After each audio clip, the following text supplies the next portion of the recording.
آج کی ویڈیو میں ہم ایک ایسی سرزمین کے بارے میں بات کریں گے جسے دنیا کی سب سے قدیم تہذیبوں میں شمار کیا جاتا ہے۔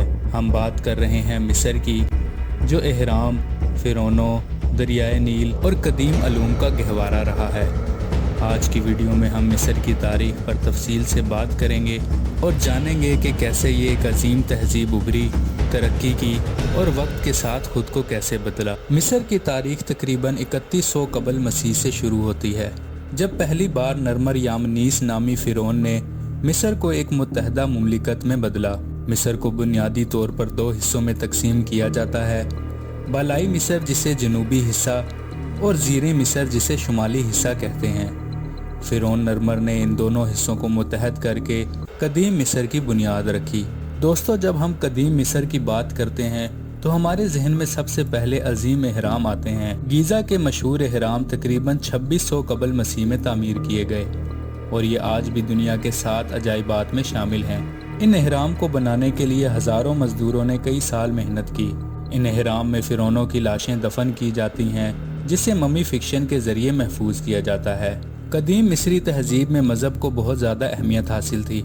وہ مختلف دیوتاؤں کی عبادت کرتے تھے، جس میں سورج کا دیوتا، موت کے بعد کی زندگی کا دیوتا اور آئس یعنی مقدس ماہ شامل تھے۔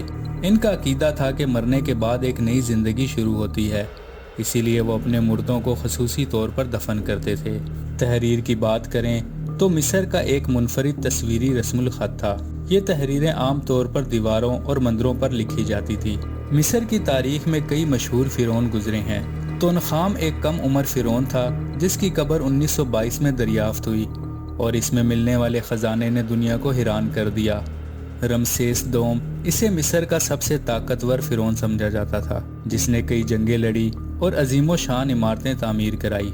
ہشپست مصر کی پہلی فرعون خاتون تھی۔ اسلامی دور سے پہلے قدیم مصر کی زوال پذیری ہوئی۔ قدیم مصر کئی صدیوں تک ایک عظیم سلطنت رہا، مگر آہستہ آہستہ اس پر حملہ آوروں نے قبضہ کرنا شروع کر دیا۔ 332 قبل مسیح میں اسکندر اعظم نے مصر فتح کر لیا اور یونانی دور کا آغاز ہوا۔ اس کے بعد 30 قبل مسیح میں روم نے مصر پر قبضہ کر لیا اور مصر کا عظیم فرعونی دور ختم ہو گیا۔ 7ویں صدی عیسوی میں عربوں نے مصر پر قبضہ کر لیا اور یہاں اسلام کی روشنی پھیل گئی۔ قاہرہ کو اسلامی دنیا کا سب سے بڑا مرکز بنا دیا گیا۔ بعد میں مصر فاطمی، ایوبی اور عثمانی حکمرانی کے تحت رہا۔ 19ویں اور 20ویں صدی میں مصر پر برطانوی استعمار کا قبضہ رہا، جس کے خلاف مصری عوام نے آزادی کی تحریکیں چلائی۔ 1952 میں جمال عبد الناصر کی قیادت میں انقلاب آیا اور مصر ایک جمہوریہ ملک بن گیا۔ دوستو، مصر کی تاریخ دنیا کی قدیم ترین اور دلچسپ ترین تاریخوں میں سے ایک ہے۔